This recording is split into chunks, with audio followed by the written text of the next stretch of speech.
कभी कभी कुछ चीज़ें ऐसी हमारे घर पे मौजूद होती हैं, अगर हम उनको रिसाइकिल कर लें, रीयूज़ कर लें तो हमारे बहुत ज़्यादा काम आती हैं और हमारे काफ़ी सारे पैसों को बचा देती हैं। बिल्कुल जी, आज आपको बताऊंगी पेंट की बकेट को हम किस तरीके से यूज़ करेंगे। स्टोरेज बॉक्स भी बनाएंगे, एक साइड टेबल भी बनाएंगे और इसी को हम जो है वो स्टूल भी बना लेंगे। स्टिचिंग सभी करते हैं और कुछ मैं आपको आज जो है वो बताऊंगी टिप्स। बिल्कुल जी, और छोटे-छोटे से टिप्स हैं, इस पर अमल करके हम अपनी लाइफ को ईज़ी बनाएँगे। बिस्मिल्लाहिर्रहमानिर्रहीम, अस्सलाम वालेकुम, कैसे हैं आप सब? उम्मीद करती हूँ खैरियत से होंगे। स्टिचिंग सभी करते हैं, इसमें एक मसला होता है पाइपिंग बनाते हुए कि हमें होता है कि हमारे गले अच्छे बने और पाइपिंग लगाई जाए, और पाइपिंग बाज़ार की मिलती तो है लेकिन हम सूट के साथ की लगाना चाह रहे होते हैं तो हमें थोड़ी-सी मुश्किल आ रही होती है। तो यहाँ पे मैंने एक पीस ले लिया था और मैं आपको बताऊँगी, पाइपिंग बनाना इतना मुश्किल नहीं होता, जस्ट ये होता है कि आपने इसके जो है ना उरेब कटिंग्स करनी होती है। इसी तरह से मैंने एक पीस ले लिया, उसके मैंने आपने देखे 2 इंच का रख के और मैंने उरेब सारी जो है ये स्ट्रिप्स कटिंग कर ली थी। अब आप देखेंगे कि स्ट्रिप्स ना ये इसके इस तरीके से हैं कि एक तरफ नोक है और एक तरफ जो है वो सीधा है।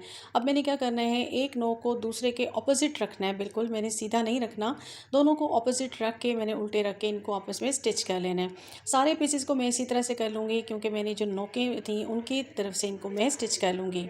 इसी तरह एक को एक के साथ रख के मैंने सारी की सारी स्ट्रिप्स को इस तरीके से जोड़ लिया है। अब ये हमारी पाइपिंग बनके हो गई है तैयार और इसको अब हम कहीं भी यूज़ कर सकते हैं बहुत आसानी के साथ।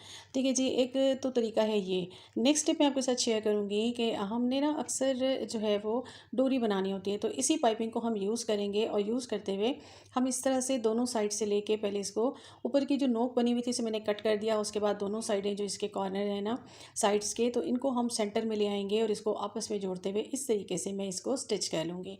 ठीक है, ये हमारा दूसरा काम होता है इस जो है पाइपिंग से कि हम डोरी बनाना चाह रहे होते हैं, सिंपल डोरी जो होती है, तो वो इस तरीके से आपकी बन जाएगी। इस तरह आप पूरे का पूरा स्टिच कर लें एंड तक और आपकी डोरी हो गई है तैयार।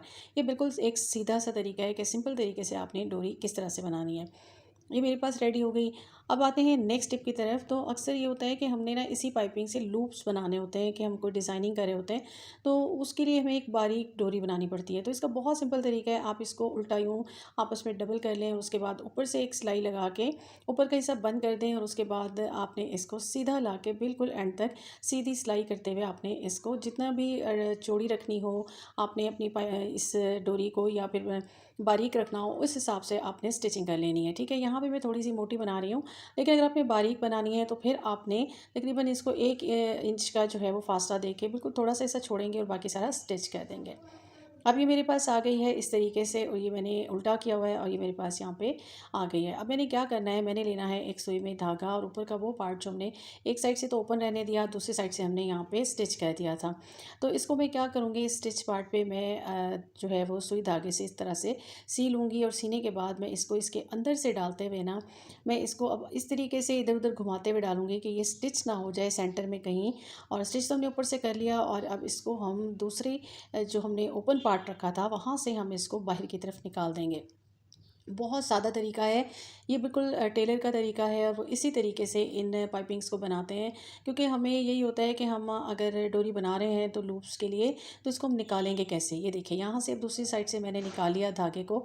अब मैं आहिस्ता आहिस्ता ऊपर के इसको जहाँ से मैंने निकाला है उसको ऊपर करती जाऊँगी और ऊपर से जो पार्ट था ना उसको मैं यहाँ अंदर की तरफ से धागे की मदद से खींचती आऊँगी। तो इस तरीके से मेरी ये डोरी बिल्कुल सीधी हो जाएगी और सेट हो जाएगी।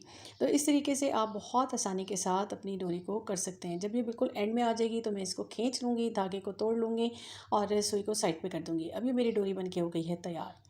बहुत आसानी से मैंने इसको बना लिया। अब क्या करेंगे कि हमें इससे 1-1 इंच के जितने भी हमें लूप वगैरह चाहिए हों, कोई भी डिज़ाइनिंग हो, आप इसे कर सकते हैं। नेक्स्ट आइडिया की तरफ आ जाते हैं। बिल्कुल जी, अपनी केयर करना भी बहुत ज़रूरी होता है और यहाँ मैं आपके साथ शेयर कर रही हूँ 2 प्रोडक्ट। एक तो जो है सॉफ्ट टच वालों की है और दूसरी जो है वो मेरे पास गोल्डन पर्ल वालों की है। बिल्कुल जी, ये क्रीम है मेरे पास मसाज क्रीम गोल्डन पर्ल की, ये बहुत अच्छी है और ये आपको 180 रुपीज़ की बहुत आराम से मिल जाती है ये जार, और ये जार आपका बहुत काम करता है। आपने ज़ाहिर-सी बात है ईद पे भी अपनी खुद की भी थोड़ी बहुत ही तैयारी करनी होती है, तो आप इसको ले लेंगे और इस तरीके से आप इस पे हाथ पे, चेहरे पे कहीं भी इस तरह से मसाज करेंगे और राउंड राउंड करते हुए करेंगे और फिंगर टिप से आपने अच्छे से मसाज करना है, उसके बाद आपने थंब से करना है।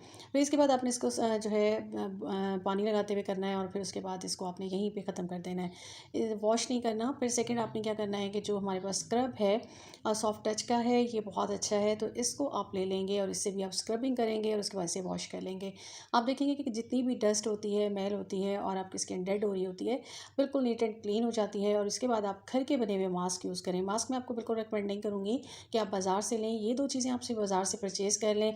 और जो ये मैंने आपको दिखाया सॉफ्ट टच का, तो ये स्क्रब जो है वो इसकी प्राइस थी टू 15 रुपीज़, 215 का ही आया था।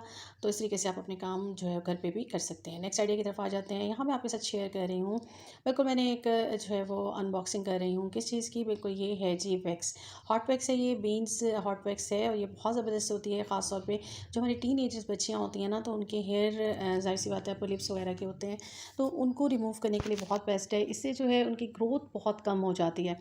तो मैंने अपनी बच्चियों को यही लेके दिया हुआ है और मैं भी मोस्टली यही यूज़ करती हूँ, क्योंकि ये ज़्यादा बेस्ट रहती है। वैसे मैं तो धागा ज़्यादा यूज़ करती हूँ, लेकिन अगर कभी मुझे अर्जेंट करनी भी हो तो ये बहुत बेस्ट है। बच्चियों के लिए ख़ास तौर पे बहुत अच्छी होती है कि स्किन को डैमेज नहीं करती, दाने वगैरह नहीं निकलते और उनकी स्किन अच्छी रहती है।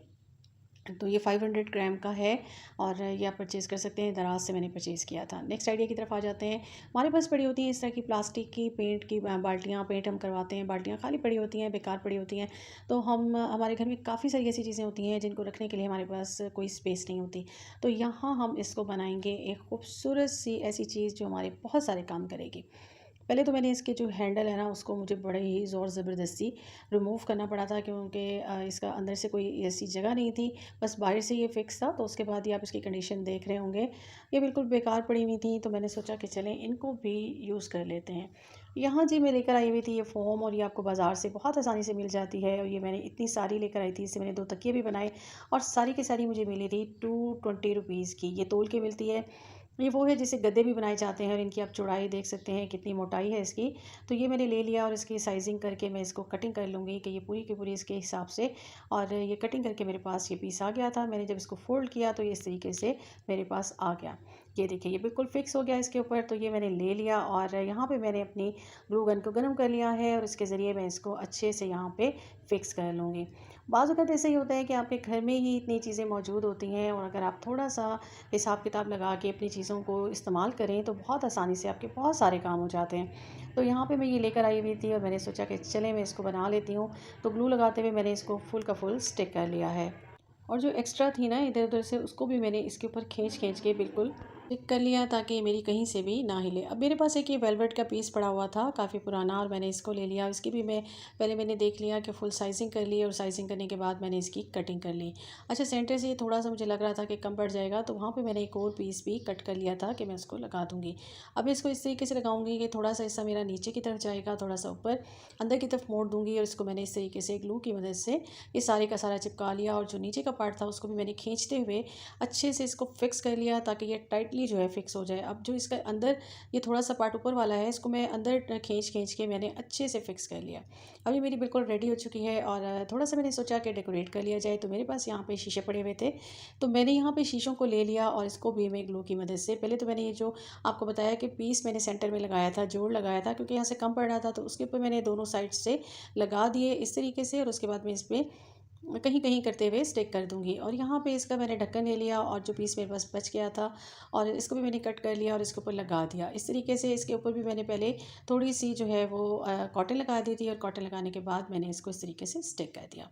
मेरा ज़बरदस्त से ये बन गया है और इसको मैंने सी दिया था और अंदर मैंने डोरी डाल दी थी ताकि ये मेरा जो है ना अच्छे से फ़िक्स हो जाए। तो डोरी को मैंने खींच के इसके ऊपर चढ़ा दिया और ये मेरा ज़बरदस्त सा फ़िक्स हो गया। ढक्कन के ऊपर मैंने पहले कॉटन को अच्छे से फ़िक्स कर दिया था। अब जी क्या बन गया है, ये मेरी साइड टेबल भी बन गई है, स्टोरेज बॉक्स भी बन गया है। बच्चों के खिलौने होते हैं, काफ़ी इधर-उधर पड़े रहते हैं, आपकी काफ़ी सारी ऐसी चीज़ें होती हैं, स्टिचिंग की चीज़ें होती हैं, आप इसमें रख सकते हैं।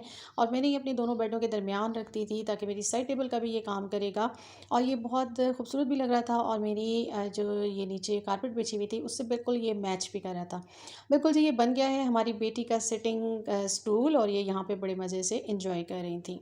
जी, तो कैसा लगा आपको मेरा आज का कंटेंट? उम्मीद करती हूँ पसंद आया होगा। बिल्कुल बेकार से जुगाड़ लगा के हमने अपने घर को सजा लिया है और काफ़ी सारी चीज़ों को हमने इसमें सेव भी कर लिया है। उम्मीद करती हूँ पसंद आया होगा। मेरे चैनल को सब्सक्राइब कीजिएगा। अल्लाह हाफ़िज़।